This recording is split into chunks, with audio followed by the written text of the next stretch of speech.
नमस्कार दोस्तों, आज हम लोग देखेंगे कि जो पुणे एनडीए से निकला है फॉर्म उसके बारे में देखेंगे, जिसमें बहुत सारे महत्वपूर्ण चीज़ों को हम लोग देखेंगे। उसके सिलेबस को देखेंगे, उसके पैटर्न को देखेंगे और जो अलग अलग पोस्ट हैं उनको भी हम लोग यहाँ पर देखेंगे। तो यहाँ पर जनरल बातों से हम लोग शुरू करते हैं। तो सबसे पहले हम लोग देखते हैं यहाँ पर जो कुछ बातें पोस्ट से संबंधित है उसको हम लोग देखेंगे। देखिए, जो सबसे पहले इसमें बताया गया है लोअर डिवीजन क्लर्क के लिए हमारा पहला पोस्ट है और यहाँ पर हमारे लिए एज दिया गया है 18 से 27 वर्ष, जो बहुत ही ज़्यादा अच्छी बात है कि जिनकी एज थोड़ी सी ज़्यादा हो गई है वो लोग भी इस फॉर्म को फिल कर पाएंगे।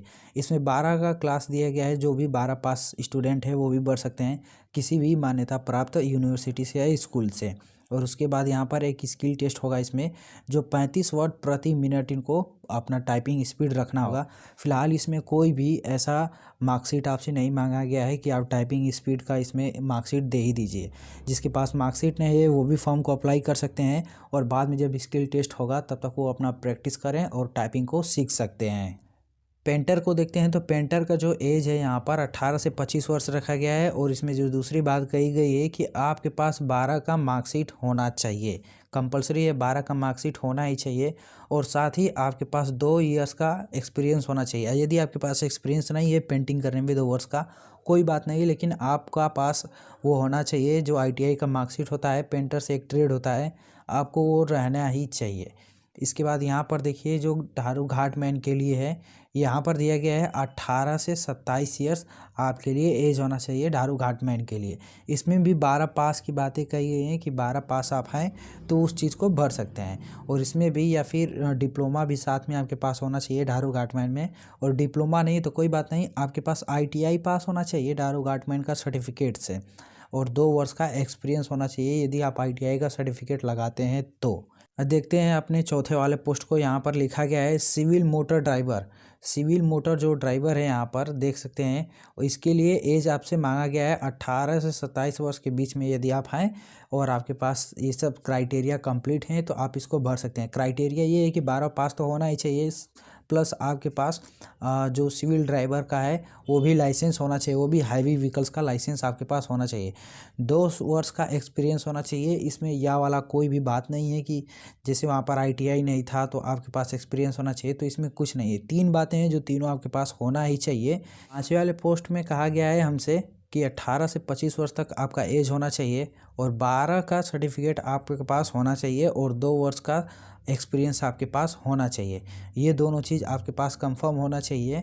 और इसके बाद देखिए अगले पोस्ट में हमसे कहा गया है कि जो सिनेमा प्रोजेक्शन वाला है ग्रेड सेकेंड, 18 से 25 वर्ष तक का एज होना चाहिए। इससे कम या अधिक हो तो आप इस फॉर्म को नहीं भर पाएंगे। 12 पास भी इसमें मांगा है और 2 वर्ष का आपके पास एक्सपीरियंस भी होना चाहिए। ये दोनों चीज़ कंपलसरी है, आपके पास होना चाहिए। या अंडरटेकिंग इन द ट्रेड होना चाहिए, इस ट्रेड से अब पास हैं तो यहाँ पर आपके लिए अच्छी बात है कि ये दोनों में से या तो एक्सपीरियंस होना चाहिए या फिर अंडरटेकिंग ट्रेड होना चाहिए। दोनों में से कोई एक लगा सकते हैं, लेकिन 12 पास तो कंपलसरी है। सबसे आसान बात ये है इसमें कुक के लिए। कुक के लिए मुझे लगता है बहुत सारे स्टूडेंट अप्लाई करने वाले हैं, बहुत सारे कैंडिडेट इस फॉर्म के लिए अप्लाई करेंगे क्योंकि बहुत अच्छी पोस्ट है और लोग इसमें काम भी करना चाहते हैं। 18 से 25 ईयर तक आपका इसमें एज होना चाहिए और साथ ही आपको इसमें 12 पास होना चाहिए। देखिए यहाँ पर 12 पास लिखा है और आपको 12 पास होना ही चाहिए। साथ में 2 ईयर्स का एक्सपीरियंस होना चाहिए खाना बनाने में। एक्सपीरियंस आप अपने आसपास किसी भी होटल से ले सकते हैं, किसी भी मैनेजमेंट रेस्टोरेंट से ले सकते हैं कि आपके पास मिल जाए वो सा लाइसेंस। आप वहाँ पर या फिर काम किए हो वहाँ से बना सकते हैं अपना। यहाँ पर देख सकते हैं कुक के लिए एक और यहाँ पर डिमांड करी गई है इंडस्ट्रियल ट्रेनिंग इंस्टीट्यूट यानी ITI का पोस्ट। यदि आप ITI से कुकिंग वाले किए हैं ट्रेड में तो आपके पास ये बहुत ही अच्छी बात है, यहाँ पर भी आपको मौका दिया जा रहा है। कुक से ITI किए हैं तो 2 ईयर्स का एक्सपीरियंस हो तो और यहाँ पर आपको अच्छा सा मिल सकता है।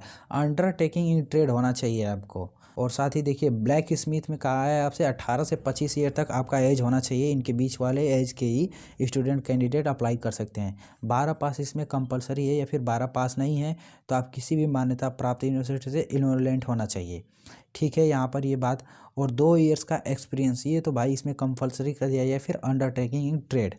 देखिए जो बातें मैं बात बता रहा हूँ आपको, यदि नहीं समझ में आ रहा है तो आप कमेंट में हमसे पूछ सकते हैं, मैं बाद में भी उसको आपको बताऊंगा। इसके बाद इसमें कहा गया है फायरमैन के लिए। फायरमैन के लिए भी मुझे लगता है बहुत सारे कैंडिडेट अप्लाई करने वाले हैं, जो बहुत ही ज़्यादा मोस्ट इंपॉर्टेंट है। फायरमैन की सर्विस बहुत ही ज़्यादा अच्छी होती है, क्योंकि बार बार कहीं आग थोड़ी लगती है। 18 से 27 वर्ष का एज इसमें रखा गया है, जो कि बहुत अच्छी बात है। जिनकी एज अभी थोड़ी सी ज़्यादा भी हो गई तो अभी यहाँ पर फॉर्म को अप्लाई कर सकते हैं। मैट्रिक पास होना चाहिए, या फिर आपके उसके समकक्ष कोई और पढ़ाई किए हैं आपका ले लेगा वहाँ पर। इसके आगे देखिए आपके पास हैवी लाइसेंस होना चाहिए, हैवी ड्राइवर्स वाला लाइसेंस होना चाहिए।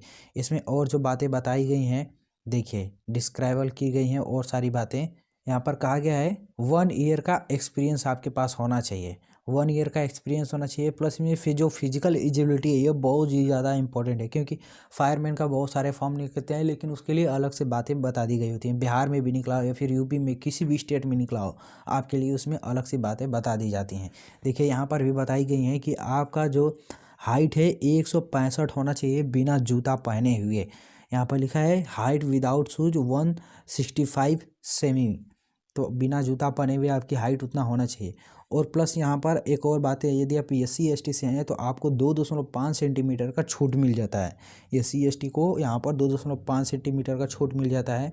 और प्लस इसमें और कुछ क्राइटेरिया रखे गए हैं। आप देखिए चेस्ट जो है कि 81.5 होना चाहिए, 81.5 सेंटीमीटर आपका चेस्ट होना चाहिए। फुलाने के बाद आपका चेस्ट जो है वो 85 हो जाना चाहिए। आपका वेट होना चाहिए यहाँ पर 50 kg, 50 किलो आपका वेट होना ही चाहिए। यहाँ पर फायरमैन में और भी बहुत सारे क्राइटेरिया दिए गए हैं जो आपको कंप्लीट करना है। यहाँ पर भी हमारा एक पोस्ट है टेक्निकल अटेंडेंट के लिए, तो इसमें बताया गया है कि ITI होना चाहिए या फिर मैट्रिकुलेशन, ये आपके पास होना चाहिए, कोई एक हो, या फिर ITI हो या मैट्रिकुलेशन हो, या फिर मैट्रिकुलेशन के समकक्ष कोई और पढ़ाई किए हैं तो वो भी यहाँ पर हो सकता है।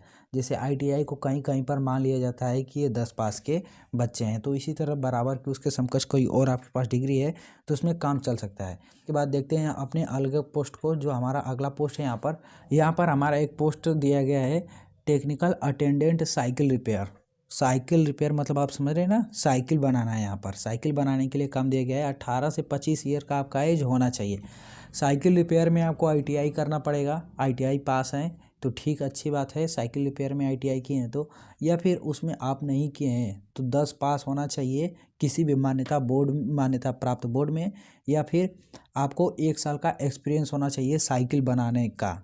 किसी भी दुकान पर आप देखते हैं साइकिल जो बनाते हैं, 1 साल आपने सीखा है तो उसका सर्टिफिकेट आपके पास होना चाहिए, तो आप यहाँ पर साइकिल वाले में भर सकते हैं।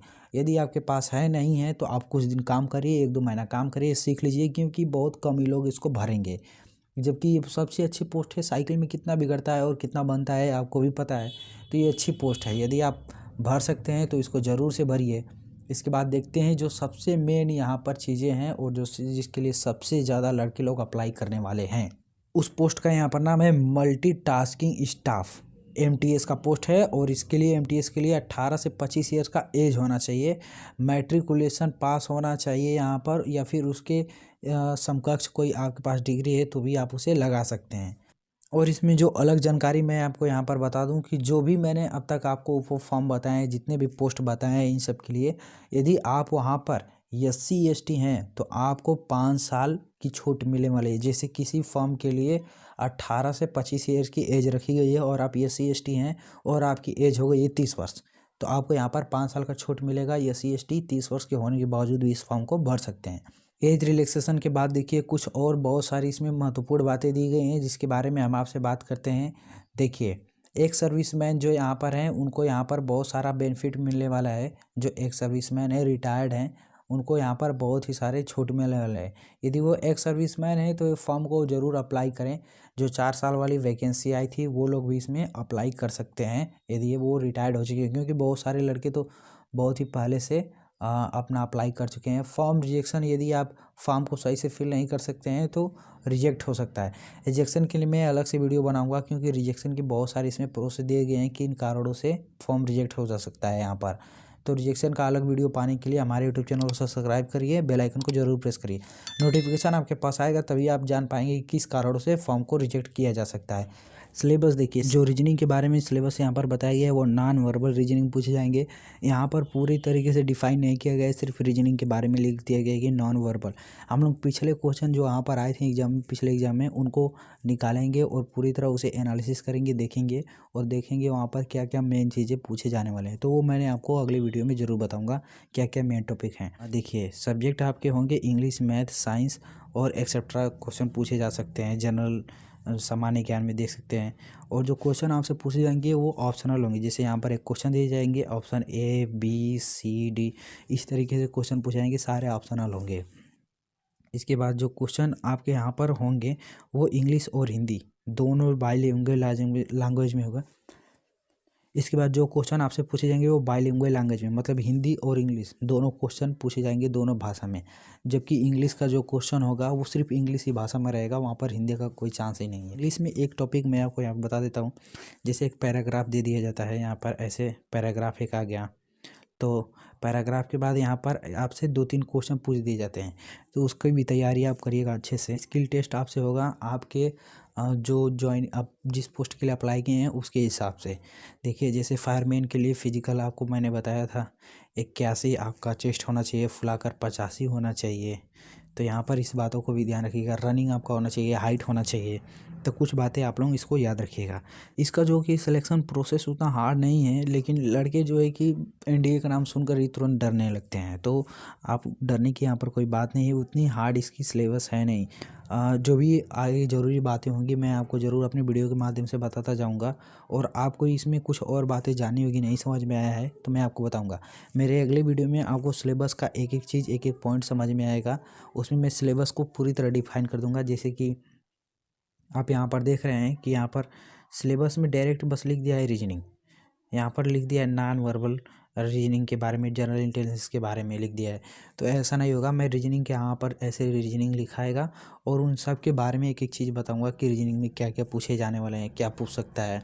उसके बाद इंग्लिश से भी क्या क्या मेन टॉपिक हैं वो पूछ सकता है। मैथ में क्या क्या पूछ सकता है, पिछले क्वेश्चन जो आए हैं उनके आधार पर मैं आपको पूरे एनालिसिस करके बताऊंगा।